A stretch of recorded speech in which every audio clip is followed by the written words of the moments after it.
तो electric flux के ऊपर इतने सारे क्वेश्चन करने के बाद में हमारा नेक्स्ट टॉपिक जो है वो गॉस थ्योरम है।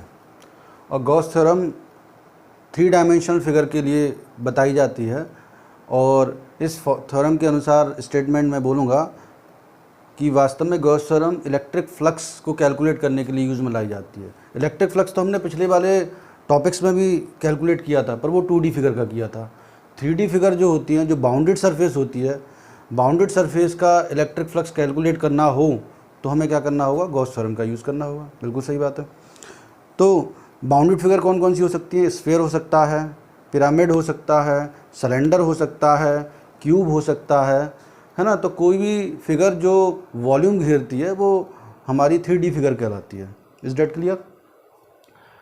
गॉस थ्योरम के स्टेटमेंट के अनुसार ये बोलेंगे कि the electric flux passing through the closed surface is equal to 1/ε0 times of total charge present in the body, है ना।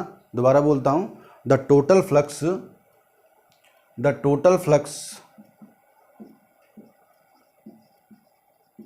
passing through a closed body is equal to 1/ε0 times of total charge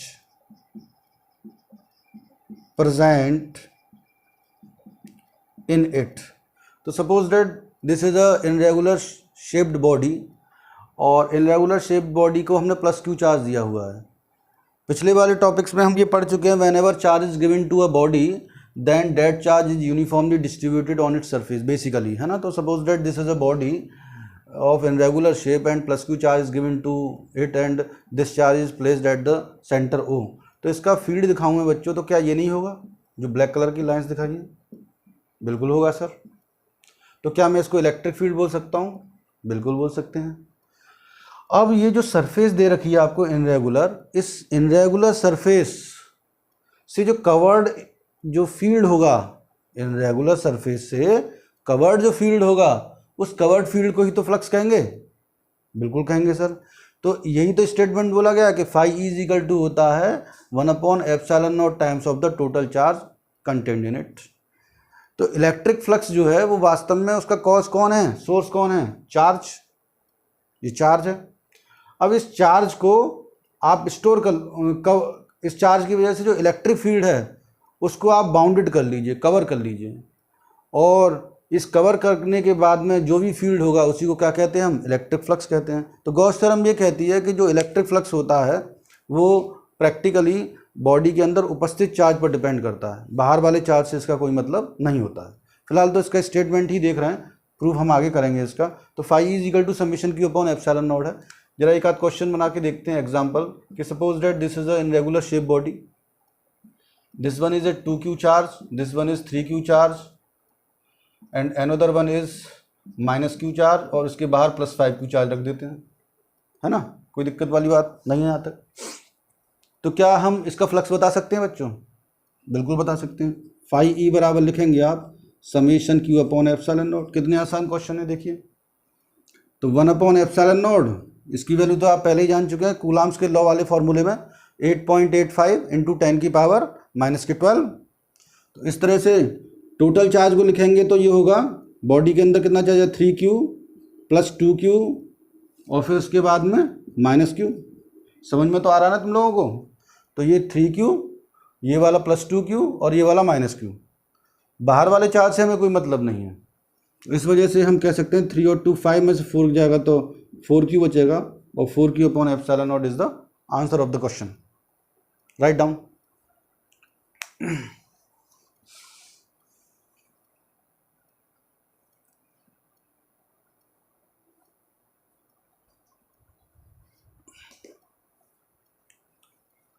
next question बनाते हैं बच्चों।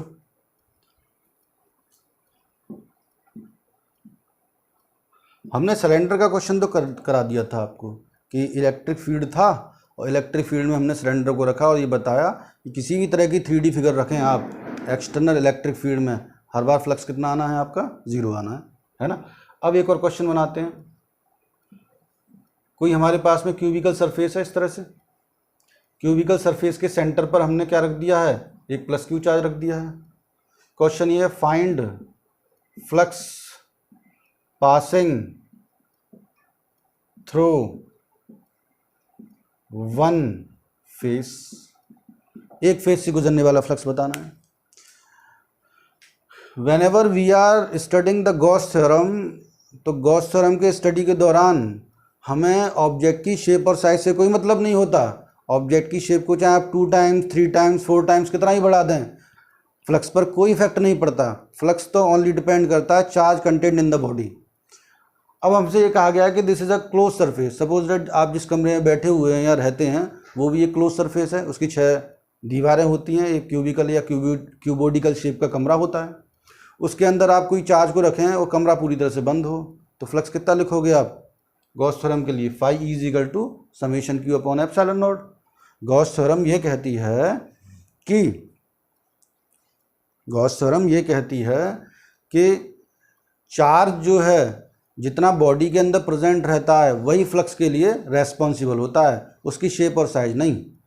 तो हमें इस पूरी surface से गुजरने वाला फ्लक्स निकालना हो तो बच्चों फाई ई बराबर क्या लिखोगे, क्यू अपॉन एप्सिलॉन नॉट, एक ही चार्ज रखा हुआ है। अब मैंने कह दिया कि इस वाली फेस से गुजरने वाला बता दो, तो इसकी कितनी फेस होती हैं, कमरे की कितनी फेस होती हैं, देखो 1 फेस ये हो गई, 2 फेस ये हो गई, 3 face backward, 4 face frontward, upward 5th और डाउनवर्ड 6, है ना।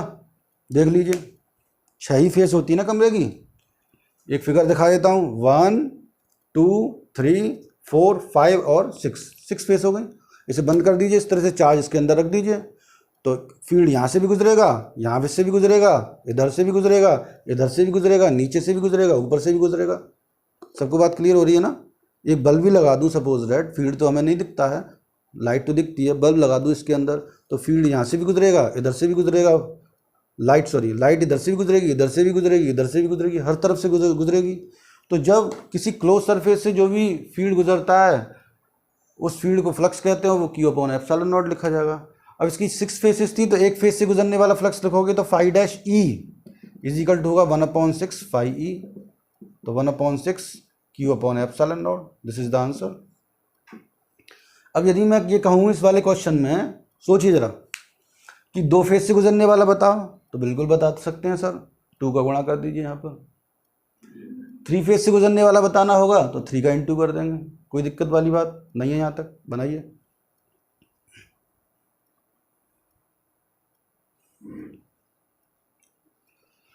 तो बच्चों हम 3D के जो क्वेश्चन हैं 3 डायमेंशनल फिगर के, वो क्वेश्चन लगातार कर रहे हैं। एक इसमें क्वेश्चन नंबर नेक्स्ट 3rd हो सकता है ये 3D का। इसमें देखिए कि एक वायर दे रखा है आपको और इस वायर से एक क्यूबिकल शेप जो है वो कनेक्टेड है ना, टच्ड है। बहुत ध्यान से सुनना है। Lambda is the charge density of the wire. Charge density का मतलब क्या होता है, charge upon length of the wire. Suppose that L is the length of the wire, तो चार्ज डेंसिटी लैम्डा बराबर क्या लिखा जाता है, total charge summation Q upon length of the wire क्या होती है, एल। तो यहाँ से बच्चों समेशन क्यू लिखूँ तो वो क्या आएगा हमारे पास, लैम्डा इंटू एल। यहाँ तक सबको बात क्लियर हो गई है ना। अब इसको क्वेश्चन को एक फिगर से ही समझ सकते हैं, दिखानी पड़ेगी मुझे। पहला है flux passing through the cube. इस क्यूब से गुजरने वाला फ्लक्स बताना है। अब ज़रा देखिए, ये मान लीजिए कोई क्यूबिकल शेप की कोई ऑब्जेक्ट है और यहाँ पर मैंने एक वायर रख दिया जैसा कि आपको डायग्राम में दे रखा है। अब यदि मैं यहाँ पर वायर को रख दूँ जो कि चार्ज है, तो इससे गुजरने वाला फ्लक्स बाउंडेड सरफेस से नहीं गुजर पाएगा। गुजरेगा क्या, सामने तो हवा है, बस यही सरफेस तो क्यूबिकल है, तो बाउंडेड सरफेस से नहीं गुजरेगा। तो सर क्या करना होगा फिर, तो बच्चों इसके लिए क्या करना होगा कि यहाँ एक क्यूबिकल सरफेस आप कंसीडर कर लीजिए, है ना, फिर यहाँ एक क्यूबिकल सरफेस कंसीडर कर लीजिए और फिर एक यहाँ क्यूबिकल सरफेस कंसीडर कर लीजिए, जिससे कि ये पूरा जो वायर है वो चारों तरफ से क्यूबिकल सरफेस से घिर जाए। बात क्लियर हो गई। चार्ज वायर जो है वो चारों तरफ से क्यूबिकल सरफेस वाली बॉडी से घिर जाए, इस तरह से हो जाए। ये आपका वायर जाना चाहिए यहाँ से ऐसे, ये पॉजिटिव चार्ज दिया हुआ है ऐसे मैंने, ओके, ऐसे जाना चाहिए, बिल्कुल ठीक है। जब बच्चों ये चारों तरफ से वायर इस क्यूबिकल सरफेस के द्वारा घेर लिया जाएगा तो उस दौरान हम गॉस थ्योरम लगा सकते हैं क्लोज सरफेस के लिए, है ना। फाई ई बराबर summation Q upon epsilon naught. तो आप इसके आंसर में लिखेंगे ए के में, इमेजिन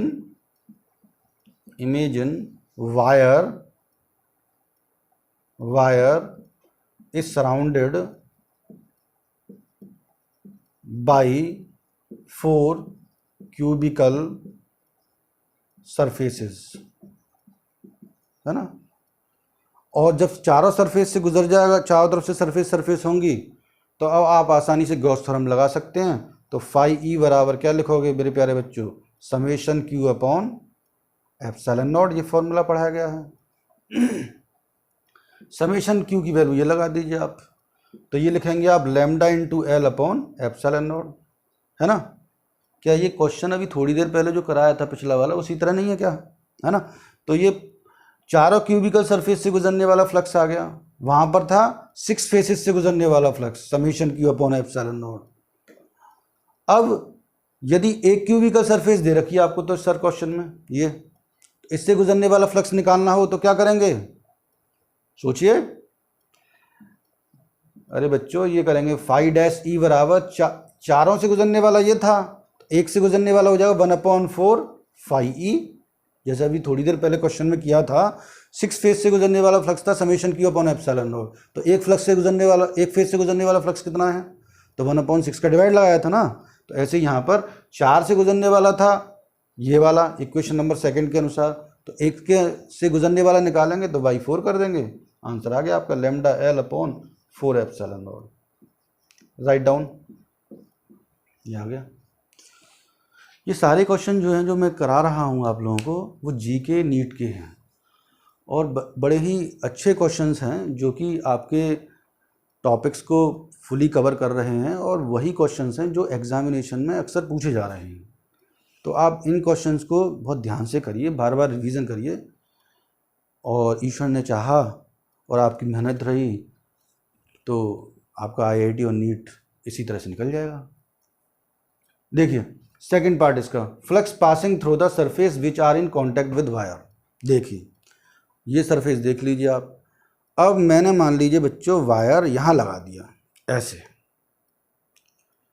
अब इसके कांटेक्ट में कौन कौन सी सरफेस दिख रही हैं आपको, एक तो ये वाली और एक ये वाली, है ना, और तो कोई नहीं दिख रही।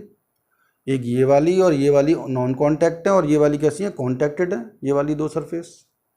तो जो कांटेक्ट सरफेस हैं, अब मान लीजिए ये पॉजिटिवली चार्ज वायर था, तो इससे कांटेक्ट वाली सरफेस से फील्ड कैसे हो जाएगा, ऐसे करके पैरेलल, थीटा इजिकल टू कितना होगा 0 डिग्री।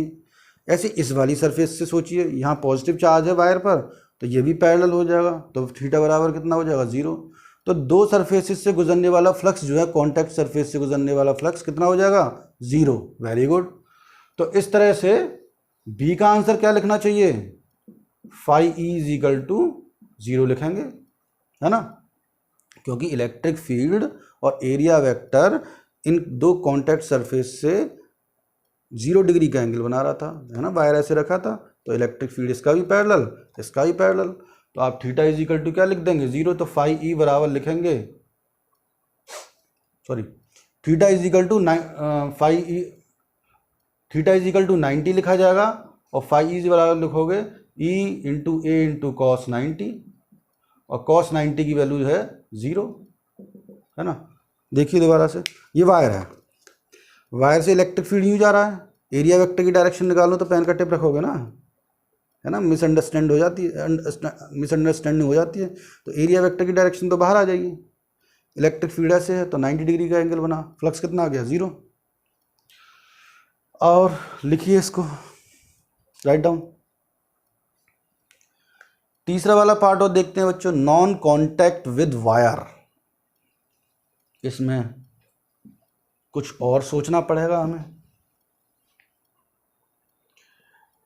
देखो जी, कांटेक्ट विद वायर तो ये था, एक ये सरफेस और एक ये सरफेस, तो बच्चों बची कौन सी, एक ये वाली सरफेस बची और एक ये वाली सरफेस बची, है ना।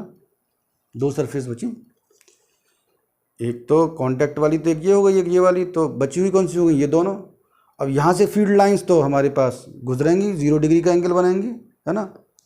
ऐसे करके यहाँ से जो फील्ड दिखाऊं मैं, ये वाली तो कांटेक्ट सरफेस हो गई, इसे कंसीडर नहीं करना है और इसको नहीं कंसीडर करना। अब बची कौन सी, एक ये वाली और एक ये वाली। तो फील्ड जो है यहाँ से देखो ऐसे गुजरेगा, तो थीटा के यहाँ पर कितना बनना है हमारा, 0 डिग्री। ऐसी फील्ड यहाँ से भी गुजरेगा सामने वाली सरफेस से, तो एरिया वेक्टर की डायरेक्शन भी वही है और इलेक्ट्रिक फील्ड भी वही है, तो 0 डिग्री का एंगल बनेगा। तो इस तरह से ये कह सकते हैं मेरे प्यारे बच्चों कि सी क्वेश्चन में नॉन कॉन्टैक्ट सरफेस जो होंगी उससे फ्लक्स गुजरेगा। तो हमने देखा कि एक फेज से गुजरने वाला फ्लक्स था हमारा कितना, ये फ्लक्स पासिंग थ्रू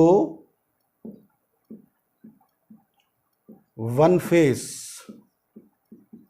इसको लिखें तो वो था फाई ई डैश बराबर था lambda L over 4 epsilon naught.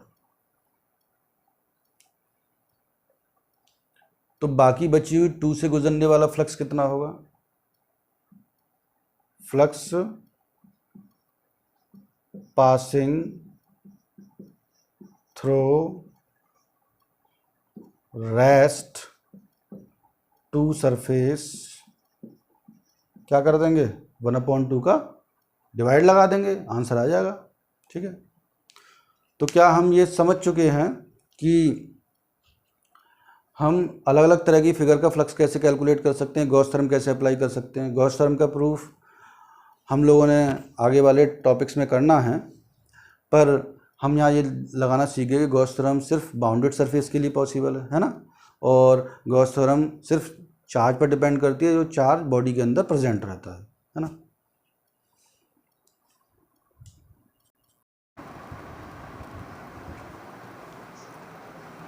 तो आज हम बच्चों टॉपिक को कवर करने वाले हैं। पिछले वाले टॉपिक में हम लोगों ने इलेक्ट्रिक फ्लक्स के बारे में स्टडी किया था और गॉस थ्योरम के कुछ क्वेश्चंस भी करे थे। आज गॉस थ्योरम को हमें प्रूफ भी करना है और उसके बाद में हमें गॉस थ्योरम के एप्लीकेशन भी स्टडी करने हैं। गॉस थ्योरम का स्टेटमेंट मैं बता चुका हूँ और दोबारा से रिवाइज़ करा दे रहा हूँ कि the total flux enclosed by a body that is represented by phi E is equal to 1/ε0 times of total charge content in it, ये बताया गया था। तो समेशन Q/ε0 है गॉस थ्योरम। और ये बताया गया था गॉस थ्योरम सिर्फ इंटीरियर चार्ज पर डिपेंड करती है, एक्सटीरियर चार्ज से कोई मतलब नहीं है। इसका एग्जांपल देके भी मैंने बताए थे, एक और बता देता हूँ। ये कोई क्लोज्ड बॉडी है, suppose that there is a source of charge which is placed outward from the body. तो हम इसका फील्ड दिखाना चाहें तो वो इस तरह से दिखाएंगे, आप इस तरह से। आप देख रहे हैं कि number of lines of force 1 2 3 4 जो इनवर्ड इनकमिंग हैं, उतनी लाइन्स ऑफ फोर्स 1 2 3 4 बॉडी से बाहर निकल रही हैं। तो जितना फ्लक्स हमारा एंटर कर रहा है बॉडी में, उतना ही फ्लक्स बाहर निकल रहा है। इसीलिए नेट फ्लक्स कितना लिखा जाएगा, 0। इसीलिए गॉस थ्योरम आउटर चार्ज के लिए एप्लीकेबल नहीं है। Is that clear. अब उसके आगे पढ़ते हैं। इसका प्रूफ करना है कि suppose that there is a charge which is kept at point O and we have to find out the electric flux due to the charge at a distance of small r। तो suppose that जो O point है वो inside the body है।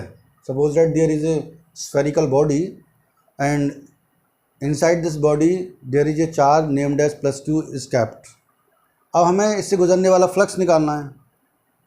तो flux निकालने के लिए हमने बताया था कि हम हमेशा क्या करते हैं, फ्लक्स निकालने के लिए एक एरिया एलिमेंट कंसीडर करेंगे। उस छोटे से एरिया एलिमेंट से गुजरने वाला जो फ्लक्स होगा उसको कैलकुलेट करेंगे, उसके लिए एक डिफरेंशियल इक्वेशन बनाएंगे और जो डिफरेंशियल इक्वेशन आ जाएगी तो हम मानेंगे कि ऐसे ही और छोटे छोटे एरिया एलिमेंट उस सरफेस पर और बनाए जा सकेंगे और इन सभी सरफेसेस से गुजरने वाला इलेक्ट्रिक फ्लक्स हमें फाइंड आउट करना होगा। और सबको क्या करना होगा, फिर बाद में जाके ऐड करना होगा। और यहाँ पर ऐड करने के तरीक़ों को क्या कर देते हैं, इंटीग्रेट कर देना। तो सपोज दैट ये हमारे पास में मैंने ऐसे एक एरिया एलिमेंट बना लिया। जैसे तरबूज के अंदर एक टाँची लगा दी जाती है ना, उसी तरह से मैंने ये एरिया एलिमेंट बना लिया। यहाँ पर इसको सेंटर से ज्वाइन कर दिया इस तरह से। तो एरिया वेक्टर की डायरेक्शन निकालेंगे तो पेन का टिप रख के निकालेंगे बच्चों। तो एरिया वेक्टर की डायरेक्शन तो डी ए बाहर की तरफ हो गई, और चार्ज की वजह से इलेक्ट्रिक फील्ड भी आउटवर्ड डायरेक्शन में होगा, तो ई वेक्टर की डायरेक्शन भी बाहर हो गई। तो दोनों एक दूसरे से कितने डिग्री का एंगल बना रहे हैं यहाँ पर, theta is equal to 0 degree का। कोई भी सिमेट्रिकल फिगर जो होती है, उस सिमेट्रिकल फिगर पर आप इस तरह से जो भी एरिया एलिमेंट लेंगे, हर बार इलेक्ट्रिक फील्ड और डी ए के बीच का एंगल 0 डिग्री ही बनना है। यहाँ पर चेक करके देख लीजिए, यहाँ एक मान लीजिए एरिया एलिमेंट, इलेक्ट्रिक फील्ड की डायरेक्शन भी बाहर की तरफ होगी, क्योंकि पॉजिटिव चार्ज से इलेक्ट्रिक लाइन्स ऑफ फोर्स बाहर ही निकलती हैं, और डीए की डायरेक्शन जो है वो भी बाहर की तरफ है। तो फिर दोबारा एक दूसरे से 0 डिग्री का एंगल बन रहा है। तो यहाँ से गुजरने वाला फ्लक्स निकालेंगे तो d phi E is equal to लिखा जाएगा ई डॉट डी ए, इसे ऐसे लिखेंगे। डॉट प्रोडक्ट को सॉल्व करोगे तो इसे लिखोगे E into d A into cos theta, और थीटा की वैल्यू क्या लगाई जाएगी इधर की तरफ 0 डिग्री। तो d phi E is equal to लिखेंगे हम ई इंटू डी ए, ये फर्स्ट इक्वेशन आ जाएगी। अब पॉजिटिव चार्ज की वजह से इस पॉइंट पर इलेक्ट्रिक फील्ड निकालना हो, और डिस्टेंस कितना दे रखा है हमारा आर, तो उसके लिए रिलेशन तो हम पहले ही पढ़ चुके हैं, चैप्टर के स्टार्टिंग में ही पढ़ चुके हैं, electric field due to the point charge. और उसके लिए फॉर्मूला पढ़ाया जाता था E is equal to 1/4 pi epsilon naught Q upon r square, या ये वाली वैल्यू बच्चों ऊपर पुट्स कर सकते हैं, बिल्कुल कर सकते हैं। तो d phi E is equal to हो जाएगा 1/4 pi epsilon naught Q upon r square into d A. तो मैंने इससे पहले तो आपको समझा ही दिया कि we have considered many small area element on this surface, and in each condition we will find the electric flux through these small area element. और नेट फ्लक्स निकालना होगा तो हम इसे इंटीग्रेट कर देंगे। तो ज़रा इंटीग्रेट करके देख लेते हैं इसको। तो integration of d phi E, integration of 1/4 pi epsilon naught Q upon r square into d A. D phi E का इंटीग्रेशन लिखोगे फाई ई, ये बात तो क्लियर हो रही है, क्योंकि ऐसे बहुत छोटे छोटे एलिमेंट मान लो यहाँ पर आप, हर एक से गुजरने वाला फ्लक्स डी फाई ई, ये भी डी फाई ई, ये वाला भी डी फाई ई, ये वाला भी डी फाई ई, और सभी डी फाई ई को जोड़ दोगे तो फाई ई कहलाएगा। 1/4 पाई एप्सिलॉन नॉट को बाहर ले लोगे, क्यू इंटीग्रेशन से बाहर आने के बाद समेशन क्यू लिखा जा सकता है, क्योंकि गॉस थ्योरम जितने भी चार्ज दे रखे होंगे बॉडी के अंदर उन सभी के लिए एप्लीकेबल है, तो इसलिए समेशन क्यू लिख सकते हैं। इंटीग्रेशन का मतलब ही जोड़ना होता है। Upon r square, d A का इंटीग्रेशन करोगे तो ये जो पूरी फिगर बनेगी वो कैसी होगी, 4 pi r square area of sphere, जैसा कि हम 10th क्लास के चैप्टर में पढ़ चुके थे इन चीज़ों को।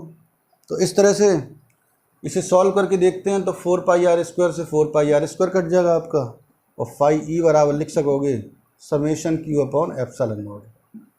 तो इस तरह से हम गॉस थ्योरम का प्रूफ कर सकते हैं कि सबसे पहले तो हम एक पॉइंट चार्ज कंसीडर कर लिया सेंटर पर, और उसकी वजह से आउटवर्ड पॉइंट पर इलेक्ट्रिक फील्ड निकाल लिया। वो इलेक्ट्रिक फील्ड जो था, उस इलेक्ट्रिक फील्ड की वजह से हमने एक फ्लक्स निकाल लिया, एक छोटा सा एलिमेंट मानकर ऊपर मान लिया था फ्लक्स के लिए एलिमेंट, और उस फ्लक्स को कैलकुलेट करके हमने एक डिफरेंशियल इक्वेशन बनाई और बाद में जाके इंटीग्रेट कर दिया। Write down.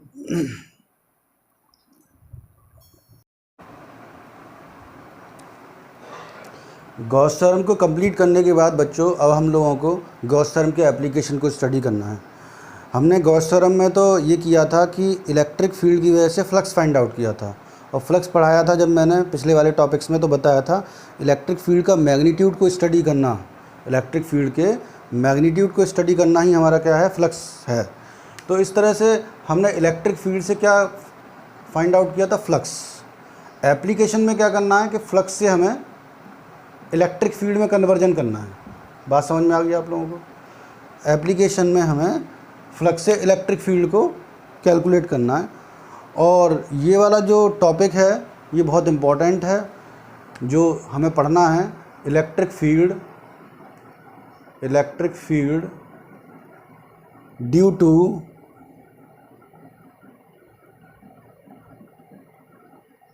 spherical shell, spherical shell, shell का मतलब समझ लीजिए जरा। shell क्या होता है? shell is a sphere which is hollow inside it, है ना। तो कोई भी स्फीयर जो अंदर से हॉलो होता है उसे क्या कह सकते हैं आप? शेल कह सकते हैं। तो जैसे फुटबॉल होती है या प्लास्टिक वाली बॉल होती है, उसकी आउटर सरफेस पर तो हमारे पास मेटल होता है ऐसी शेल के ऊपर, पर अंदर जो है हॉलो होती है। तो जो भी आप चार्ज दोगे वो उसकी आउटर सरफेस पर क्या हो जाएगा? स्टोर हो जाएगा। Is that clear? अब हमें करना क्या है इसको प्रूफ करने के लिए कि हमें यहाँ पर एक एरिया एलिमेंट कंसीडर कर लेंगे। सेंटर पर हमने प्लस क्यू चार्ज मान लिया है इसके, जैसे पहले भी माना था हमने। अब इस एरिया एलिमेंट से गुजरने वाला फ्लक्स फाइंड आउट करेंगे। तो जैसे हमने ये एरिया एलिमेंट हेक्सागन है दिखाए बना हुआ है, इस पर तो हमने गोल एरिया एलिमेंट मान लिया। तो पेन का टिप रखेंगे तो एरिया वेक्टर की डायरेक्शन आ गई, इलेक्ट्रिक फील्ड की डायरेक्शन ही उसी डायरेक्शन में है। तो कितने डिग्री का एंगल बनेगा हमारे पास? 0 डिग्री का, है ना। तो हमारे पास ये स्फेरिकल शेल है ऐसे, जिसका रेडियस क्या है हमारा? कैपिटल R है। हमें इस सेल से आउटवर्ड पॉइंट पर, P पॉइंट पर इलेक्ट्रिक फील्ड फाइंड आउट करना है। और यहाँ पर स्मॉल r की जो वैल्यू है वो कैपिटल R से ज़्यादा है, और पॉइंट है आउटवर्ड पॉइंट। आउटवर्ड पॉइंट पर आपको इलेक्ट्रिक फील्ड फाइंड आउट करना है। तो क्या करेंगे कि हम एक गॉसियन सरफेस कंसीडर कर लेंगे, क्योंकि गॉस थ्योरम का एप्लीकेशन है, तो एक गॉसियन सरफेस बना लेंगे इस तरह से। इस गॉसियन सरफेस पर हमने एक एरिया एलिमेंट कंसीडर कर लिया, जिसकी डायरेक्शन क्या आ रही है हमारी? बाहर की तरफ। पेन का टिप रख लेंगे, बाहर की तरफ डायरेक्शन आ जाएगी। फिर उसके बाद इलेक्ट्रिक फील्ड चार्ज को पॉजिटिव चार्ज दिया था हमने, पॉजिटिव चार्ज की वजह से इलेक्ट्रिक फील्ड तो हमारा आउटवर्ड डायरेक्शन में होना ही होना है, और डीए की डायरेक्शन भी बाहर की तरफ है। तो इस तरह से दोनों एक दूसरे से कितने डिग्री का एंगल बनाएंगे? 0 डिग्री का। तो फ्लक्स लिखें d phi E is equal to, लिखा जाएगा तो लिखेंगे ई डॉट डी ए, ये लिखेंगे। डॉट प्रोडक्ट को सॉल्व करोगे तो ई into d A into cos theta, और थीटा की वैल्यू बच्चों यहाँ क्या लगा देंगे? 0 डिग्री। तो डी फाई ई लिखा जाएगा, वो लिखेंगे E into d A into cos 0 degree, और कॉस 0 की वैल्यू होती है हमारी 1, तो d phi E is equal to लिखा जाएगा E into d A. Equation number 1 आ गई। क्या ये वाली इक्वेशन इसी तरह की हमने पिछले वाले टॉपिक में नहीं करी थी? गॉस थ्योरम जब प्रूफ करी थी, बिल्कुल की थी सर। तो ये वाले जो टर्म हैं जो हम लिख रहे हैं, वो लगभग हमें हर डेरिवेशन में देखने को मिलेगी। तो इसे तो आप रट लीजिए पक्का, ये तो स्टार्टिंग हर एक डेरिवेशन में करना ही करना है। फिर उसके बाद इंटीग्रेशन कर देंगे। इंटीग्रेशन क्यों कर रहा हूँ मैं? क्योंकि मैंने बताया था इस सरफेस पर ऐसे बहुत छोटे छोटे एलिमेंट मान लेंगे और इन एलिमेंट से गुजरने वाला फ्लक्स फाइंड आउट करेंगे। तो integration of d phi E हो जाएगा, ई को बाहर ले लेंगे। अब देखिए इस पर ऐसे बहुत छोटी छोटी सरफेस मान लिया आपने इस तरह से, इन सभी सरफेसेस को कलेक्ट करेंगे तो area of this Gaussian surface आएगा, और इस वजह से एरिया लिखोगे 4 पाई आर स्क्वायर, निकल के आ गया। अच्छा, किसी भी क्लोज सरफेस से गुजरने वाला फ्लक्स कितना होता है गॉस थ्योरम के अनुसार? Phi E is equal to summation Q upon epsilon naught. यहाँ ये वैल्यू पुट कर देंगे तो आंसर आएगा E is equal to 1/4 pi epsilon naught summation Q upon r square, है ना। ये वाला जो आंसर आ रहा है बच्चों, क्या ये आंसर पॉइंट चार्ज की वजह से नहीं आया था? पहले हमने जो डेरिवेशन पढ़े थे, बिल्कुल आया था सर। तो क्या हम ये कह सकते हैं कि आउटवर्ड पॉइंट बहुत दूरी पर हो तो जो शेल है प्लास्टिक की बॉल वो एज ए पॉइंट चार्ज की तरह एक्ट करती है? बिल्कुल करती है। तो इस तरह से ये वाला formula E is equal to 1/4 pi epsilon naught summation Q upon r square point charge के इक्विवेलेंट हो गया। तो जो हमारी जो शेल है वो पॉइंट चार्ज की तरह ही एक्ट करती है यदि हमारा आर जो है बहुत बड़ा हो कैपिटल आर की तुलना में। Write down.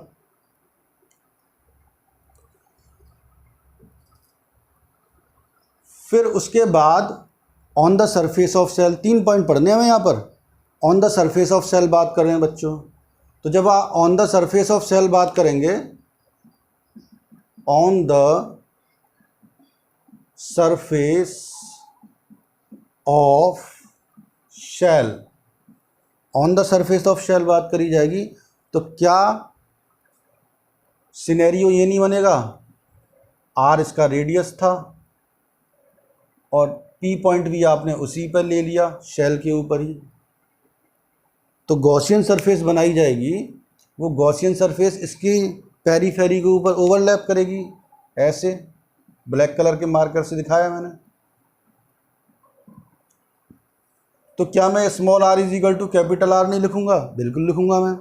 तो क्या मैं E is equal to direct formula लिख सकता हूँ 1/4 epsilon naught summation Q, small r की जगह क्या रख दूंगा? Capital r square. तो ये इलेक्ट्रिक फील्ड आ जाएगा। Write down.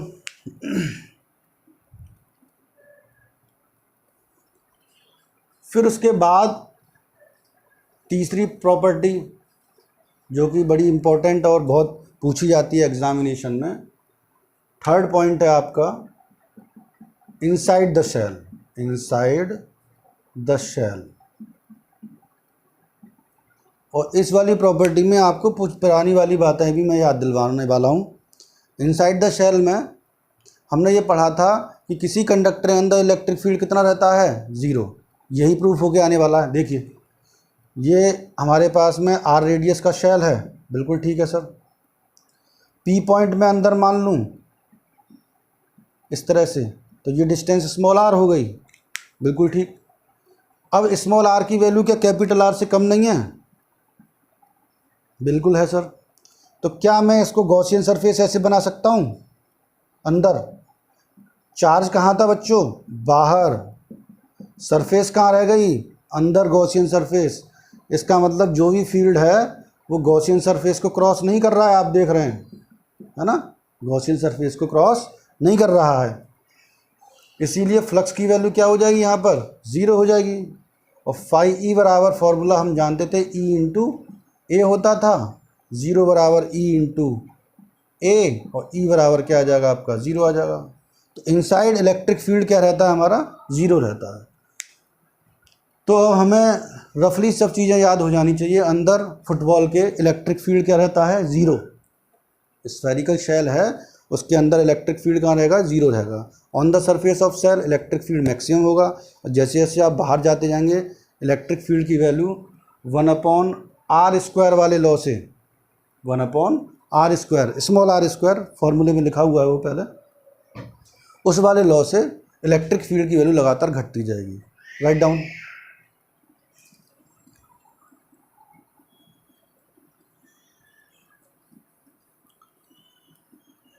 अब इसके ग्राफ भी पढ़ने होंगे और पोटेंशियल के बारे में भी चर्चा रह गई है थोड़ी सी, फिर इसके बाद काम खत्म हो जाएगा। तो जरा पोटेंशियल के बारे में बात करते हैं। तो पोटेंशियल ड्यू टू शेल बात करते हैं। तो पोटेंशियल के लिए रिलेशन होता है V बराबर E इंटू आर। तो आउटवर्ड पॉइंट पर, फर्स्ट पॉइंट पर पोटेंशियल लिखें तो 1/4 epsilon naught summation Q upon r² into r से आर कट जाएगा आपका। तो 1/4 epsilon naught summation Q upon r potential लिखा जाएगा। थर्ड वाले पॉइंट की बात करते हैं। सेकंड वाले में तो स्मॉल आर बराबर आप क्या रख देंगे? कैपिटल आर रख देंगे इसी फॉर्मूले में। थर्ड वाले पॉइंट की बात करते हैं तो आप जानते हैं E इज इक्वल टू होता है बच्चों माइनस के dV अपॉन dr। ये जानते हैं इलेक्ट्रिक फील्ड के लिए रिलेशन। dV अपॉन dr को क्या कहते हैं? Potential gradient. तो यदि हम यहाँ से इलेक्ट्रिक फील्ड तो 0 प्रूफ कर चुके हैं, तो लिखेंगे तो ये लिखा जाएगा माइनस के dV अपॉन dr। तो dV इज इक्वल टू क्या लिखा जाएगा? 0। तो यदि आप इसका इंटीग्रेशन करेंगे, dV का इंटीग्रेशन और 0 का इंटीग्रेशन, dV का इंटीग्रेशन V और 0 का इंटीग्रेशन क्या आ जाएगा आपका? कांस्टेंट। तो इसका मतलब है कि जो सरफेस है वो इक्विपोटेंशियल सरफेस की तरह एक्ट करेगी। तो अंदर तो इलेक्ट्रिक फील्ड 0 था, पर पोटेंशियल कितना था हमारा? कांस्टेंट। ये खूब 1 मार्क्स से क्वेश्चन में पूछा जाता रहा है कि किसी सरफेस के ऊपर हमने चार्ज दिया हुआ है, स्फेरिकल शेल है, उसका इलेक्ट्रिक फील्ड 10 न्यूटन पर कूलाम का है, मान लीजिए उसका इलेक्ट्रिक फील्ड 10 न्यूटन पर कूलाम का है। तो उसके अंदर इलेक्ट्रिक फील्ड कितना होगा, तो उसके अंदर इलेक्ट्रिक फील्ड 0 होगा। पोटेंशियल की बात करी जाए तो कितना होगा आप कैलकुलेट कर सकते हैं, V बराबर E/R से, वहाँ 0 नहीं होगा। यदि हम E और R के बीच में ग्राफ प्लॉट करें इस तरह से, ये शेल हो गई आपकी, ये रेडियस हो गया कैपिटल R, और यहाँ पर स्मॉल r इजिकल टू क्या है, कैपिटल R है। इलेक्ट्रिक फील्ड को आप y एक्सिस पर ले लें, डिस्टेंस को x एक्सिस पर ले लें, तो इलेक्ट्रिक फील्ड और डिस्टेंस के बीच में इन्वर्स स्क्वायर लॉ को फॉलो करता है रिलेशन, इसीलिए यहाँ पर ग्राफ ऐसा एक्सपोनेंशियल करवा जाएगा, E is inversely proportional to 1/r square से। हमने बताया था on the surface of shell electric field maximum होगा 1/r स्क्वायर से डिपेंड करेगा, इनसाइड द शेल क्या होगा, इलेक्ट्रिक फील्ड 0 होगा। तो ये शेल के इलेक्ट्रिक फील्ड का बिहेवियर है इंटीरियर में, on the surface of shell और बाहर जाने पर। अब पोटेंशियल के लिए ग्राफ बनाते हैं। पोटेंशियल के लिए थोड़ा सा चेंज था कि अंदर जो पोटेंशियल था वो 0 नहीं था, पोटेंशियल कांस्टेंट आया था रिलेशन को सॉल्व करने के बाद में, तो इसीलिए यहाँ पर स्मॉल r बराबर हम क्या लिख सकते हैं, कैपिटल R। तो यहाँ से और यहाँ तक जो पोटेंशियल है वो क्या लिखा जाएगा, V बराबर कांस्टेंट। सेंटर पर ये ओरिजिन आ गया, तो सेंटर पर पोटेंशियल तो 0 है, पर सेंटर से और सरफेस तक जाएंगे तो पोटेंशियल हमारा क्या रहेगा, कांस्टेंट रहेगा। सरफेस पर भी उतना ही होगा जितना हमारे पास अंदर होगा हवा में, और फिर उसके बाद पोटेंशियल लगातार क्या करेगा, डिक्रीज करेगा, V is inversely proportional to R से। तो हमने यहाँ शेल का बिहेवियर पढ़ लिया कि उसका इलेक्ट्रिक फील्ड कैसा हुआ और पोटेंशियल कैसा हुआ। Write down.